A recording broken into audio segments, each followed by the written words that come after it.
ಮಂಡ್ಯ ರೈತರಿಗೆ ಬೆಳೆ ಬೆಳೆಯಲಿಕ್ಕೂ ನೀರು ಬಿಟ್ಟಿಲ್ಲ. ಇದೇ ತಿಂಗಳು 4ನೇ ತಾರೀಕು ವಿರೋಧ ಪಕ್ಷದ ನಾಯಕರಾಗಿರ್ತಕ್ಕಂಥ ಅಶೋಕ್ ಅವರು ಮತ್ತು ನಾನು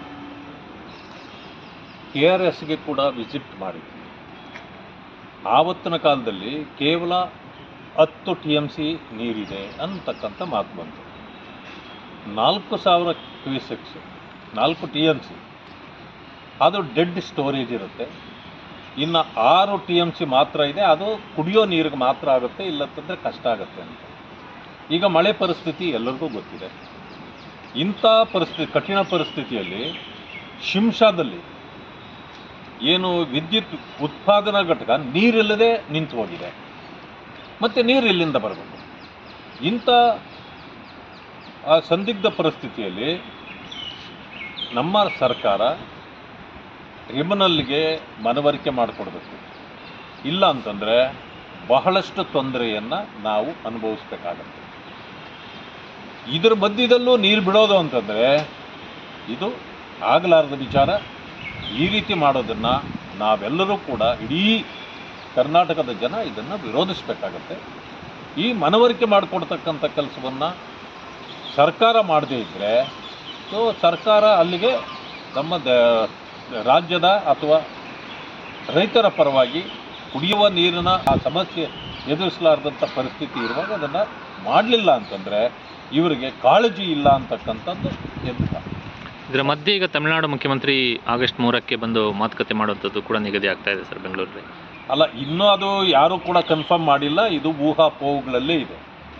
ಅವರು ಬಂದು ಏನು ಮಾಡ್ತಾರೆ?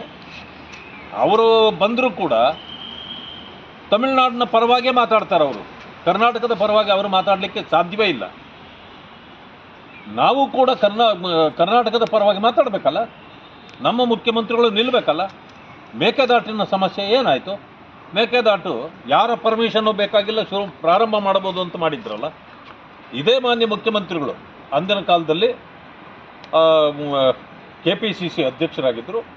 ಇವರೇ ಸ್ವತಃ ಮೇಕೆದಾಟು ಪ್ರದೇಶದಿಂದ ಬೆಂಗಳೂರಿನವರೆಗೆ ಪಾದಯಾತ್ರೆ ಮಾಡಿದ್ರಲ್ಲ. ಏನಾಯಿತು? ನಮ್ಮ ನೀರು ನಮ್ಮ ಹಕ್ಕು ಏನಾಯಿತು? ಯಾಕೆ ಇವರು ಸರ್ಕಾರ ಬಂದು 3 ವರ್ಷ ಆದರೂ ಪ್ರಾರಂಭ ಯಾಕೆ ಮಾಡಿರಲಿಲ್ಲ ಇವರು? ಅಂದರೆ ಇದೊಂದು ರೀತಿಯ ಡೋಂಗಿತನ. ಇಂಥ ಡೋಂಗಿತನ ಜನರ ಮುಂದೆ ಪ್ರದರ್ಶನ ಮಾಡಬಾರ್ದು. ಅಧಿಕಾರಕ್ಕೆ ಬರಬೇಕು ಅಂತಂತಂದರೆ ಸುಳ್ಳುಗಳು ಹೇಳೇ ಬರಬೇಕಿಲ್ಲ, ಸತ್ಯ ಹೇಳಿರೂ ಬರ್ಬೋದು. ಸತ್ಯ ಹೇಳಲಿಕ್ಕೆ ಕಾಂಗ್ರೆಸ್ಗೆ ಗೊತ್ತಿಲ್ಲ. ಮೋಸ ವಂಚನೆ ಮಾಡಿಯೇ ಅಧಿಕಾರಕ್ಕೆ ಬರಬೇಕು ಅನ್ನೋದು ಅವ್ರ ಉದ್ದೇಶ ಇದೆ.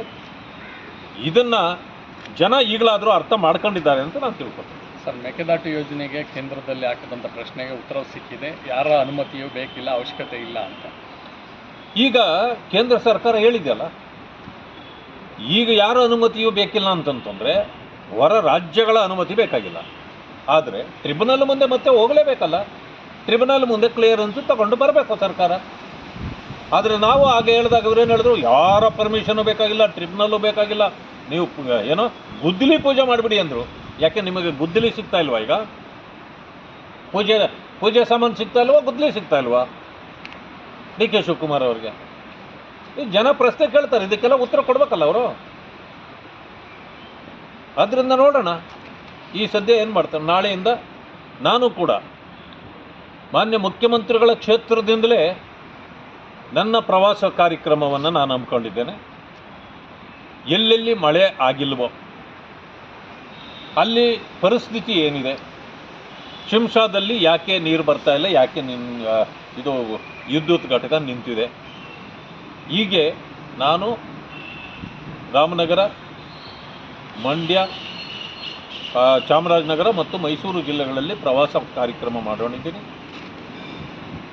ಇಲ್ಲೆಲ್ಲವೂ ಕಡೆ ಪ್ರವಾಸ ಮಾಡಿ ಇರ್ತಕ್ಕಂಥ ಪರಿಸ್ಥಿತಿಯನ್ನು ಮಾನ್ಯ ಮುಖ್ಯಮಂತ್ರಿಗಳ ಗಮನಕ್ಕೂ ಕೊಡ್ತೇವೆ. ನಾವು ಕೂಡ ವರದಿಯನ್ನು ತಯಾರು ಮಾಡಿ ಕೇಂದ್ರ ಸರ್ಕಾರಕ್ಕೂ ಕೂಡ ತಲುಪಿಸ್ತೇವೆ. ಸರ್, ಅಧಿವೇಶನ ಕರೆದಿದ್ದಾರೆ ಸರ್. ಕೊನೆಗೂ ದಿನ 30 ಫಿಕ್ಸ್ ಆಗಿದೆ. ಒಂದೊಂದು ಕಡೆ ಸರ್ಕಾರ ಇನ್ನೂ ಕೂಡ ಸಚಿವ ಸಂಪುಟ ವಿಸ್ತರಣೆಯಲ್ಲೇ ಸರ್ಕಸ್ ಆಗ್ತಾ ಇದೆ. 13ನೇ ತಾರೀಕು ಸಂಪುಟ ಸಭೆ ಅಧಿವೇಶನ ಕರೆದಿದ್ದಾರೆ ಅಂತ ನಾನು ಕೂಡ ಕೇಳ್ಪಟ್ಟಿದ್ದೇನೆ. 27ರವರೆಗೆ, ಆಗಸ್ಟ್ 27ರವರೆಗೆ ಸುಮಾರು 10 ದಿನಗಳ ಕಾಲ. 10 ದಿನಗಳು ಏನೇನಕ್ಕೂ ಚರ್ಚೆಗೆ ಸಾಕಾಗೋದಿಲ್ಲ. ಆದರೂ ಕೂಡ ಯಾಕೆ ಅಂತಂತಂದರೆ ತಪ್ಪಿಸಿಕೊಂಡೇ ಹೋಗಬೇಕು ಅಂತೇಳಿ ಬೆಳಗಾವಿಯಲ್ಲಿ ಇದೇ ರೀತಿ ಸದನ ಕರೆದ್ರು 6-7 ದಿನದಲ್ಲೇ ಮುಗಿಸಿ ಓಡಿ ಹೋದರು.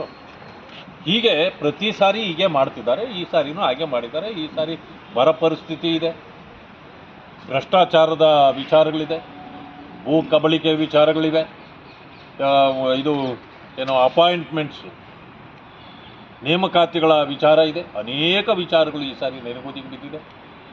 ಆಮೇಲೆ ಜನರು ಏನು ಆಸ್ತಿಗಳು ಪಿತ್ರಾರ್ಜಿತ ಇರ್ಬೋದು, ಸ್ವಯಾರ್ಜಿತ ಇರ್ಬೋದು, ಆ ಆಸ್ತಿಗಳನ್ನು ಭಾಗ ಕೇಳಲಿಕ್ಕೆ ಸರ್ಕಾರ ಹೊರಟುಬಿಟ್ಟಿದೆ. ಇಂಥವುಗಳೆಲ್ಲವೂ ಅನೇಕ ವಿಚಾರಗಳಿದೆ. ಇವೆಲ್ಲಕ್ಕೂ ಉತ್ತರ ಕೊಡಬೇಕಾಗತ್ತೆ. ಆದ್ದರಿಂದ ಕೊನೆ ಪಕ್ಷ 20ರಿಂದ 25 ದಿವಸ ಆದ್ರೂ ಸದನ ನಡೆದರೆ ಇವಕ್ಕೆಲ್ಲವೂ ಕೂಡ ಪರಿಹಾರಗಳು ಸಿಗ್ತವೆ. ಒಂದು ಕಡೆ ಏನೋ ಬರ ಪರಿಸ್ಥಿತಿ ಇದ್ದರೆ, ಇನ್ನೊಂದು ಕಡೆ ಭ್ರಷ್ಟಾಚಾರವನ್ನು ಎತ್ಕೊಂಡು ಜನ್ಜಿ ಅಂತ ನೀವೇ ಏನು ಹೆಸರು ಕರೆದ್ರೋ ಈಗ ಆ ಯುವ ಜನರು ಬೀದಿಗಿಳಿದಿದ್ದಾರೆ. ಅವ್ರಿಗೂ ಉತ್ತರ ಕೊಡಬೇಕು. ಈಗ KPSC ಭ್ರಷ್ಟಾಚಾರದ ವಿಚಾರಗಳಿದೆ. ಈ ವೆಟರ್ನರಿ ಇದು ವೈಸ್ ಚಾನ್ಸಲರ್ ಕೇವಲ 2 ತಿಂಗಳು ಅವರ ಅವಧಿ ಇದೆ. ಅದರಲ್ಲಿ ಅವರು ಯಾವುದೇ ಅಪಾಯಿಂಟ್ಮೆಂಟ್ ಮಾಡಬಾರ್ದು. ನೇರ ನೇಮಕಾತಿಯಲ್ಲಿ ಕೋಟ್ಯಾಂತರ ರೂಪಾಯಿ ಒಂದೊಂದು ಇದಕ್ಕೆ ಇದು ಲಂಚ ತೆಗೆದುಕೊಂಡು ಇವತ್ತು ಎಲ್ಲರನ್ನು ಅಪಾಯಿಂಟ್ಮೆಂಟ್ ಮಾಡಲಿಕ್ಕೆ ಹೊರಟಿದ್ದಾರೆ ಅಂತಕ್ಕಂಥದ್ದು ಆಪಾದನೆಗಳು ಬೇಕಾದಷ್ಟು ಬಂದಿದೆ. ಇದನ್ನು ನಾನು ಗವರ್ನರ್ ಅವ್ರ ಗಮನಕ್ಕೆ ತಂದಿದ್ದೀನಿ. ಈಗ ಮುಖ್ಯಮಂತ್ರಿಗಳಿಗೆ ಗಮನಕ್ಕೆ ತರ್ತಾ ಇದ್ದೀನಿ, ಎಲ್ಲರ ಗಮನಕ್ಕೆ ತರ್ತಾ ಇದ್ದೀನಿ. ತಕ್ಷಣ ಅದನ್ನು ನಿಲ್ಲಿಸಬೇಕು. ಇಂಥ ಹೋರಾಟಗಳು ಈಗ ಪ್ರಾರಂಭ ಆಗ್ತಾಯಿವೆ. ಇದಕ್ಕೆ ಉತ್ತರ ಸರ್ಕಾರ ಕೊಡಬೇಕಾಗಿದೆ.